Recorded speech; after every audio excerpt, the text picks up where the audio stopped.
So, 2025 is officially over, and looking back, I've realized something very important about myself. I read manga the way some people do therapy. This year, I read a lot. Completed classics, ongoing epics, experimental one-shots, psychological horror, romance that emotionally ruined me, and a few series I will never casually mention at family dinners or at work.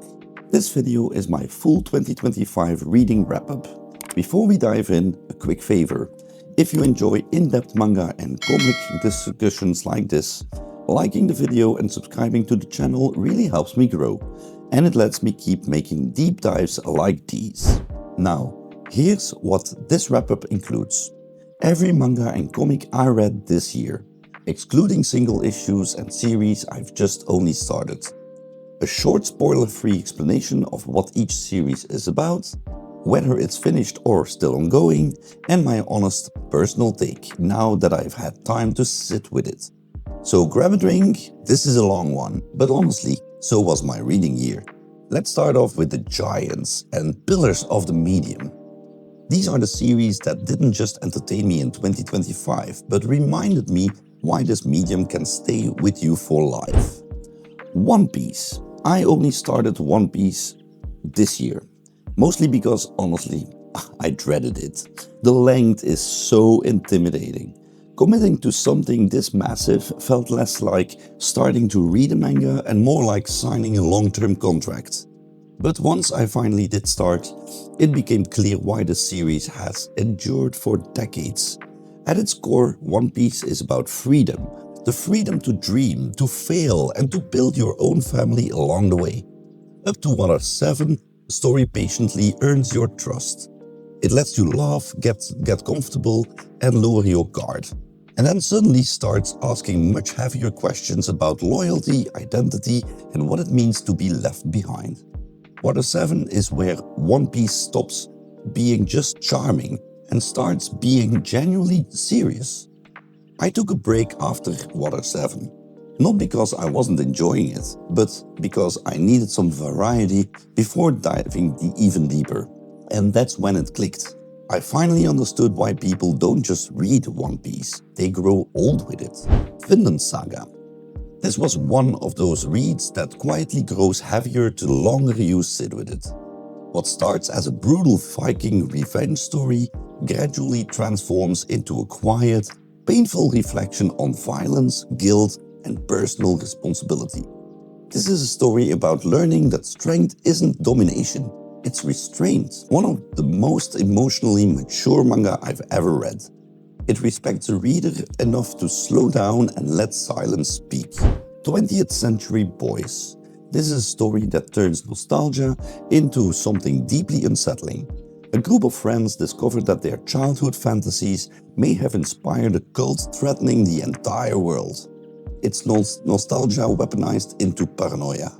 Urasawa is terrifyingly good at making small human choices feel apocalyptic. This one stayed in my head long after I finished it. Vagabond. This is not just an historical manga, it's meditation.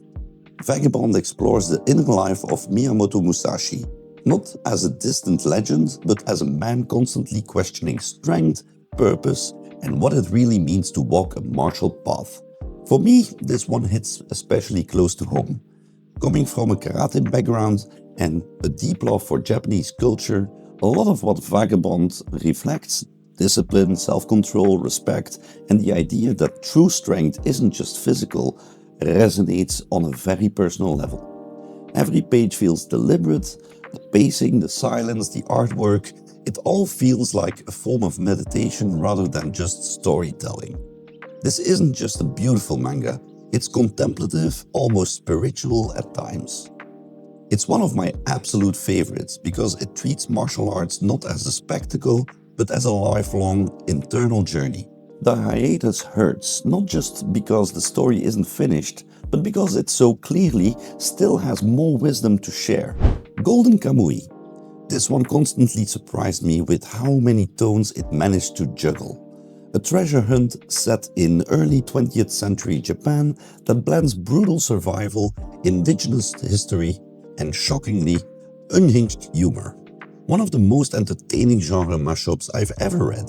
Educational, violent, funny, somehow all at once. Tokyo Ghoul. This series is much more introspective than it often gets credit for. Tokyo Ghoul explores identity through transformation. What happens when you're forced to exist between two worlds.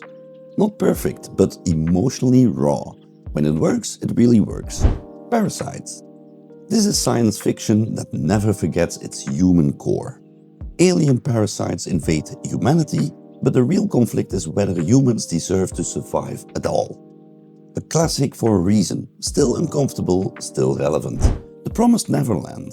This is a series built entirely on tension and intelligence.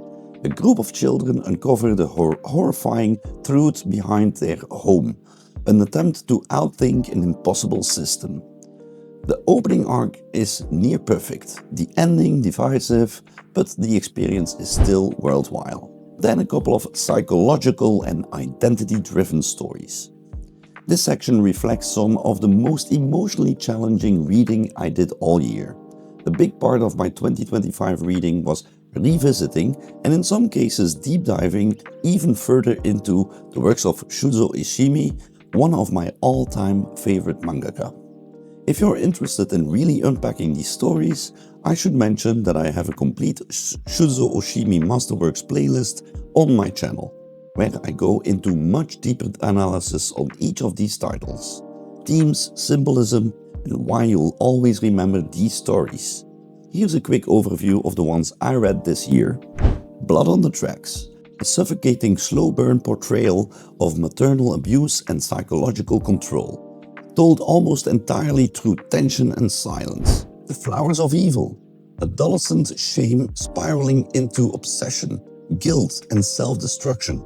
A story about crossing lines and never being able to fully step back. Inside Mari, an identity crisis wrapped in body swap horror, forcing both the characters and the reader to confront uncomfortable truths about themselves. Happiness, vampirism used as a metaphor for emotional isolation, alienation, and the fear of losing one's humanity. Welcome Back, Alice, a raw exploration of sexual identity, repression, and confusion, told with Oshimi's signature discomfort and honesty. Oshimi doesn't write to make you comfortable. He writes to strip away excuses and force honesty, both from his characters and from the reader. And if any of these resonate with you, I really recommend checking out the playlist. That's where I let these stories breathe and really dig into what makes them so powerful. Homunculus. This one leans fully into psychological horror. A man drills a hole in his skull to see psychological homunculi, however you would pronounce it. They are manifestations of trauma. Deeply disturbing but intellectually fascinating. One of the most unique psychological manga I've read. Takopi's Original Sin. This is one of the most deceptive manga I read this year. A cute alien tries to fix child abuse with naive optimism and fails spectacularly. Looks harmless, absolutely isn't, emotionally devastating in record time. Shido can't say her name. This one hurts because of how quiet it is. Social anxiety portrayed with painful realism. Quiet, restrained, and very human. Avant-garde Yumiko. This is Oshimi at his most experimental. Art, obsession, and alienation through experimental storytelling. Not for everyone, but fascinating if you enjoy Oshimi at his weirdest. Sweet Poolside. Short, sharp, and uncomfortable. A short story about desire, shame, and repression. Brief, sharp, and unforgettable. Emotional and slice-of-life damage. This section is where things got personal. Solanin is about that uncomfortable phase of life where your dreams haven't died, but they're not really alive either. It's about drifting, uncertainty, creative ambition, and the fear that maybe this is all there is. This one hurts in a very adult way. It doesn't scream, it just sits with you. The older you are, the harder it hits, because you recognize these people. Or worse, you recognize yourself. Solanin isn't tragic because of what happens. It's tragic because of what could have happened. Girl on the Shore.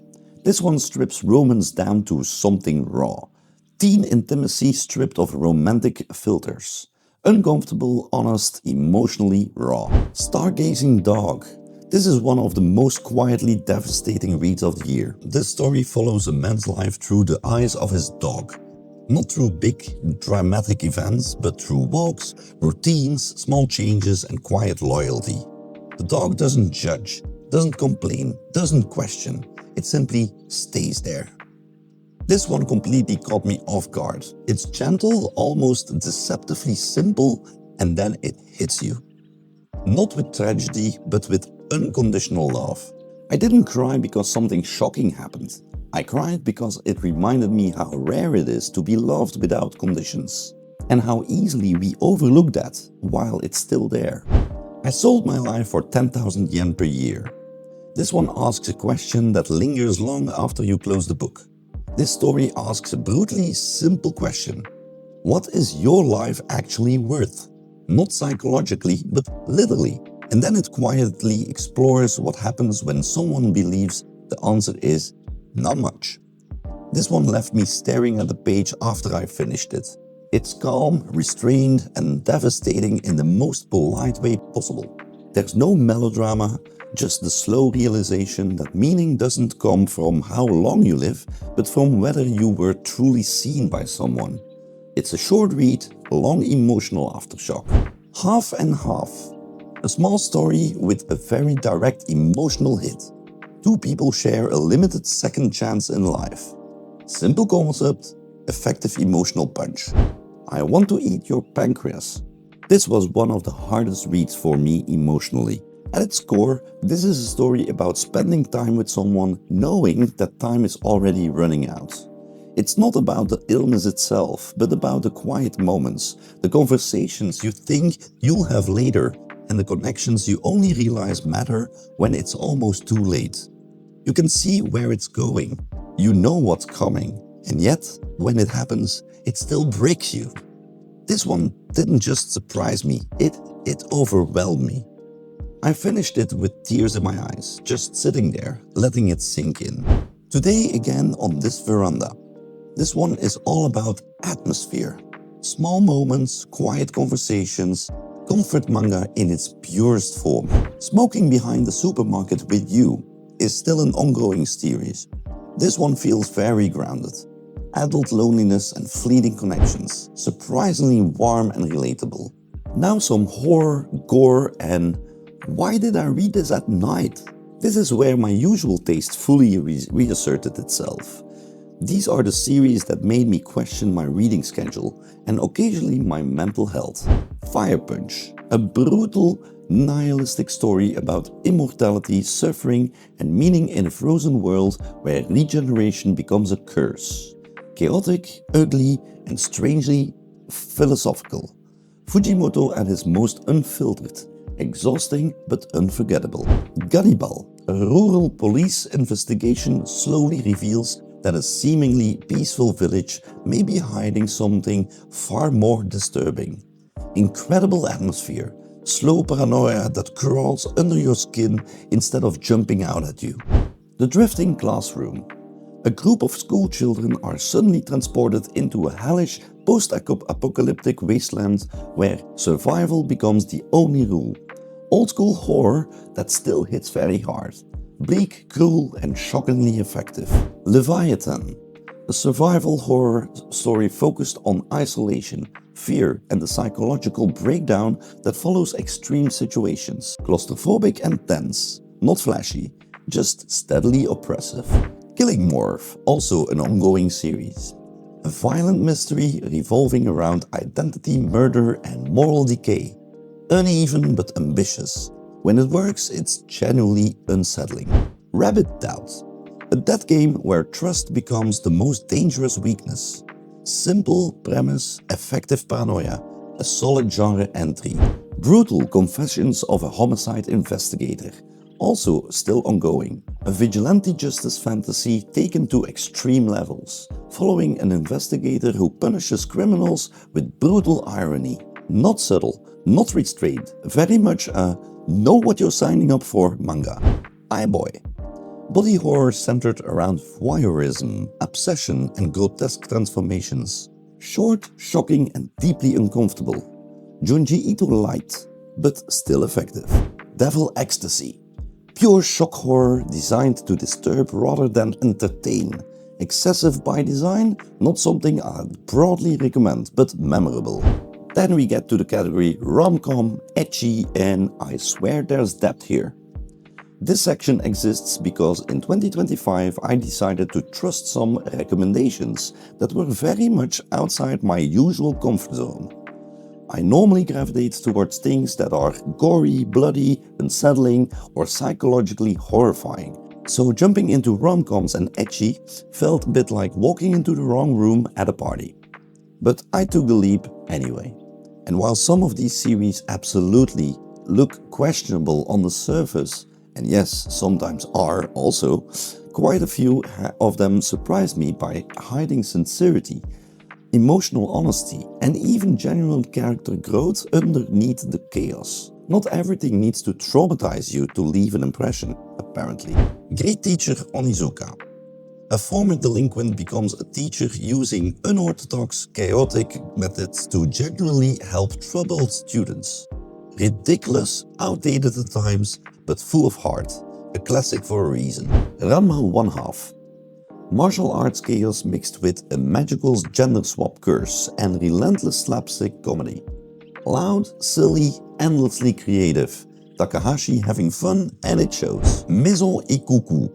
A slow burn romance about grief, timing and emotional maturity among boarding house residents. One of the most emotionally honest romances I've read. A true comfort classic. Domestic Girlfriend. A messy love triangle involving taboo relationships, impulsive decisions and emotional fallout. Absolute chaos, but surprisingly self-aware. Addictive, even when frustrating. Prison School. Absurdist comedy taking to extremes. Wrapped in hyper-detailed art and is escalating nonsense. Completely unhinged and intentionally so. Comedy through excess. Nozoki Ana. Voyeurism as a gateway to intimacy, secrets, and emotional vulnerability. Problematic premise, but more character-driven than expected. Sundome. Psychological ecchi that focuses on control, desire, and emotional manipulation. Uncomfortable but intentional. Definitely not just fan service. Mysterious Girlfriend X. A strange romance built on unconventional intimacy and emotional honesty. Weirdly wholesome once you get past the initial "what am I reading" reaction. Sankaria, Undying Love. A zombie romance exploring grief, obsession and clinging to the past. Softer and sadder than expected, surprisingly tender. Onani Master Kurosawa. A deeply flawed protagonist slowly confronting guilt and responsibility. Starts as a joke, ends as a redemption story. Way better than the title suggests. Onimai, I'm Now Your Sister is an ongoing series. A gender swap slice of life focused on personal growth and rediscovery. Light, warm and surprisingly thoughtful. Yuria 100 Shiki. Pure Ecchi chaos with minimal restraints. Exactly what it says on the tin. GK Haru is a sex worker in another world. Ongoing series. An isekai that strips away power fantasy and replaces it with harsh realism. Uncomfortable, honest and genuinely thought-provoking. And then some action, fantasy and sci-fi. These series kept things moving, sometimes loudly, sometimes beautifully. Witch Hat Atelier. Ongoing series. A young girl learns magic through discipline, ethics and breathtakingly detailed world building. One of the most beautiful fantasy manga currently running. Kaiju number 8. A more mature take on monster hunting shonen with an older protagonist. Fun, fast-paced and very readable. Black Torch. Supernatural action mixed with modern folklore and stylish combat. Short-lived but enjoyable while it lasted. Chained Soldier. Ongoing series. Battle shonen mixed with heavy ecchi elements and alternate dimension warfare. Ridiculous, energetic and unapologetic. All you need is skill. A time loop sci-fi war story focused on repetition, trauma and growth through failure. Tight, clever and emotionally resonant. High School of the Dead, zombie apocalypse meets over-the-top excess. Dumb fun with occasional flashes of genuine tension. Darling in the Franxx, a mecha action combined with relationship drama and heavy symbolism. Ambitious, flawed, but emotionally memorable. Akabane Honeko no Bodyguard, ongoing series. High-energy action comedy centered on protection and loyalty. Pure fun, nothing more, nothing less. Mermaid Saga, immortality folklore exploring loneliness and external consequences. Classic Takahashi horror, quiet and haunting. And then we have the Comics Corner. In 2025, I consciously pivoted a bit more toward manga than I usually do. I still read comics every single week, but those ongoing weekly reads and newly started series aren't part of this list. This wrap-up is focused on completed reads and longer, more cohesive experiences. That being said, I did finish 2 major comic series this year, and both absolutely earned their place here. 100 Bullets, a noir crime epic centered on revenge, free will, and the consequences of choice, where every favor comes with a price and no one walks away clean. One of the most satisfying long-form crime comics ever written, sharp writing, unforgettable characters, and a payoff that rewards patience. Teenage Mutant Ninja Turtles, the IDW collection, finally completed. A modern, cohesive reimagining of the TMNT mythos that blends classic elements with more grounded, character-focused storytelling, while still honoring what made the Turtles iconic in the first place. This run completely surprised me. It's shockingly good, respectful to the legacy, confident in its own voice, and consistently engaging from start to finish.